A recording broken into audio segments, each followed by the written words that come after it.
ముందు ఈ channel subscribe చేసుకోండి. శ్రీరామచంద్రుడి వంశవృక్షం.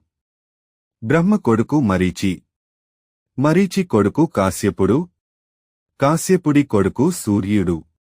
సూర్యుడి కొడుకు మనువు. మనువు కొడుకు ఇక్ష్వాకువు. ఇక్ష్వాకువు కొడుకు కుక్షి. కుక్షి కొడుకు వికుక్షి. వికుక్షి కొడుకు బాణుడు. బాణుడి కొడుకు అనరణ్యుడు. అనరణ్యుడి కొడుకు పృథువు. పృథువు కొడుకు త్రిశంఖుడు. త్రిశంఖుడి కొడుకు దుందుమారుడు. దుందుమారుడి కొడుకు మాంధాత. మాంధాత కొడుకు సుసంధి. సుసంధి కొడుకు ధ్రువసంధి. ధ్రువసంధి కొడుకు భరతుడు. భరతుడి కొడుకు అసితుడు. అసితుడి కొడుకు సగరుడు. సగరుడి కొడుకు అసమంజసుడు. స్మౌజ్హం. అసమంజసుడి కొడుకు అంశుమంతుడు.